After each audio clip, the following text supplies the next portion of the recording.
मैं 2 साल जो मैं अपने घर पे रही, जो 2 साल का मेरे पास गैप आया, वो गैप मेरे लिए बहुत इम्पोर्टेंट था, क्योंकि अगर वो गैप मेरी लाइफ में नहीं आता तो शायद मेरी सक्सेस इतनी बड़ी नहीं हो पाती। तो पेरेंट्स को तो सबसे पहले क्रेडिट जाता ही, उन्हीं की वजह से दुनिया में यहाँ है। पेरेंट्स हमारे सबसे पहले टीचर होते हैं, पेरेंट्स हमें सबसे पहले पढ़ाते हैं, तो पेरेंट्स को तो क्रेडिट जाता ही है। मेरी 11 नंबर भी आए थे एक बार 100 में से, लेकिन जब 11 नंबर आए तो मेरे जो टीचर उस टाइम पे थे उन्होंने मुझे डिमोटिवेट नहीं किया। उनको पता था कि मैं कर सकती हूँ, और अभी मैं जो काम करूँगी वो भी मैथ्स में करूँगी। सो मैथ्स मुझसे, इस स्कूल ने मैथ्स को मुझसे जोड़ दिया था। कुछ ना कुछ अपना गोल रखें, भले ही उस गोल पे पहुंचे या ना पहुंचे, या गोल चेंज हो जाए या कुछ हो जाए, कोई फर्क नहीं पड़ता। जब सक्सेस मिल जाती है तो उस सक्सेस को मेंटेन करने के लिए इंसान मेहनत करने लग जाता है। अगर आप कभी फेल भी हो जाते हैं ना किसी चीज में, तो भी आपको बहुत बहुत कॉन्ग्रेचुलेशन। क्यों? क्योंकि जब तक फेल नहीं होगे ना, तब तक सक्सेस का मजा नहीं आएगा। बट उस फर्स्ट आने का क्या नतीजा हुआ कि मुझे लगा कि यार अब इससे नीचे तो नहीं जाना। नमस्कार, मैं हूं जितेंद्र गौतम और आप देख रहे हैं टीएनपी इंडिया। आज हम आपको दिल्ली एनसीआर के एक ऐसी युवती से मिलाने जा रहे हैं जिसने दिल्ली एनसीआर के साथ साथ उत्तराखंड और यूपी का नाम भी रोशन किया है। इस वक्त मेरे साथ अर्चना बिष्ट मौजूद हैं, जो इस वक्त इसरो में सेलेक्ट हुई हैं। किस तरह की इनकी तैयारियां थी और कैसे ये सेलेक्ट हुई हैं, तमाम जानकारी के लिए हमारे साथ मौजूद है। इनसे बातचीत करते हैं। सबसे पहले अर्चना बिष्ट, आपका पूरा परिचय जानना चाहेंगे। ठीक है, तो मेरा नाम अर्चना बिष्ट है और मैं उत्तराखंड के एक छोटे से गांव हिलोगी, मेरे गांव का नाम है, वहाँ से बिलोंग करती हूँ। बट जब हम बहुत छोटे थे तभी मेरे पेरेंट्स यहाँ पे शिफ्ट हो गए थे, और शिफ्ट इसीलिए हुए थे क्योंकि हमें यहाँ पे अच्छी एजुकेशन मिल सके, क्योंकि उस टाइम पे वहाँ पे इतनी फैसिलिटीज़ नहीं थी।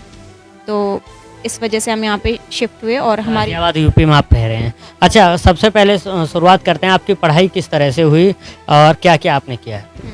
तो पढ़ाई तो मेरी सबसे पहले जो स्कूलिंग जो मेरी हुई है, वो जब हम यहाँ पे शिफ्ट हुए तो 6th क्लास में मैंने एडमिशन यहाँ पे, जो हमारा ब्लूम पब्लिक स्कूल है प्रताप विहार का, तो वहाँ पे मैंने एडमिशन लिया।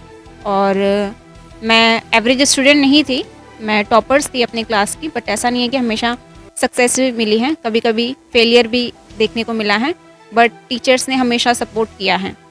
उसके बाद मुझे मतलब पहले से पता चल चुका था कि मेरा इंटरेस्ट मैथमेटिक्स में काफ़ी अच्छा है। मेरे टीचर्स मुझे बहुत मोटिवेट करते थे मैथमेटिक्स में, तो हायर एजुकेशन के लिए भी मैंने मैथमेटिक्स को ही चूज़ किया। मैंने अपनी 12th के बाद जो ग्रेजुएशन किया है वो university of Delhi Laxmibai college से किया है, बीएससी मैथमेटिक्स ऑनर्स। और वहाँ पे भी टीचर्स ने मुझे बहुत सपोर्ट किया। कभी मैं थोड़ा सा डाउन हुई, थोड़ा सा कुछ पढ़ाई में ऊपर नीचे हुआ, तो टीचर्स ने मोटिवेट किया, फिर मैं अपनी जगह में वापस आ गई। उसके बाद डीयू से पढ़ने के बाद 2016 में मेरा डीयू का एजुकेशन कंप्लीट हो चुका था, बीएससी कंप्लीट हो चुकी थी।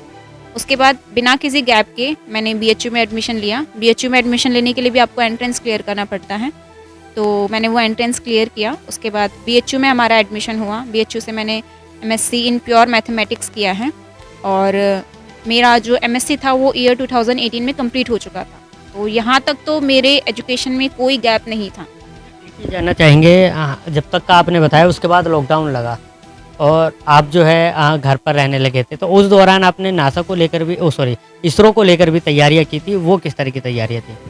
देखिए, जब मेरा मास्टर्स कंप्लीट हुआ था, उसके बाद मेरा पहला फोकस तो ये था, क्योंकि मोस्टली बच्चे मास्टर्स के बाद पीएचडी करते हैं, मुझे भी पीएचडी करनी थी। पीएचडी में एडमिशन लेने के लिए आपको सीएसआईआर का एग्ज़ाम, ये गेट का एग्ज़ाम, ये क्लियर करने होते हैं, और उन एग्ज़ाम्स को क्लियर करने के लिए मुझे अपनी पूरी मैथमेटिक्स रिकॉल करनी थी।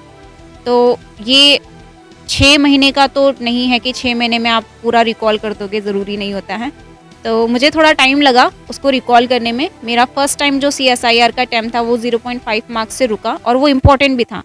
अगर उस टाइम पे क्लियर हो जाता तो शायद मैं आज यहाँ पे नहीं पहुँचती। वो इम्पॉर्टेंट था क्योंकि शायद उस टाइम पे मुझे उतनी नॉलेज नहीं थी। फिर लॉकडाउन की वजह से हमारा एग्ज़ाम पोस्टपोन होता गया, और फाइनली मैंने 2020 में अपना सीएसआईआर का एग्ज़ाम क्लियर किया।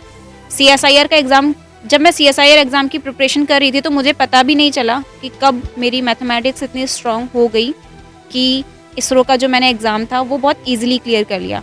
वो एग्ज़ाम ईजी था नहीं, वो मुझे लगा ईजी क्योंकि मैंने अपनी पढ़ाई कभी छोड़ी नहीं। मैंने उस लेवल की पढ़ाई कर ली थी कि शायद वो एग्ज़ाम मुझे ईजी लगने लगा। और आप इसरो की तैयारियां कर रहे थे तो घर वालों का जो माहौल था और जो मोटिवेशन था वो किस तरह का रहा?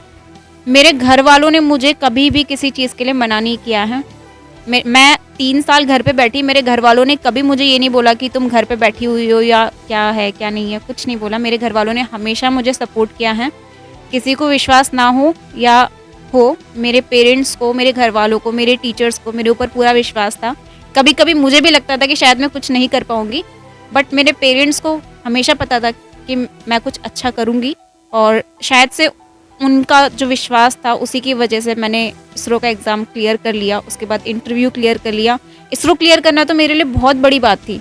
मुझे पता भी नहीं था कि क्या आने वाला है, क्या नहीं आने वाला है। मैं एक्सपीरियंस लेने के लिए गई थी इंटरव्यू देने के लिए, और मेरा इंटरव्यू क्लियर हो गया। तो मेरे लिए तो बहुत शॉकिंग भी था कि क्लियर हो गया।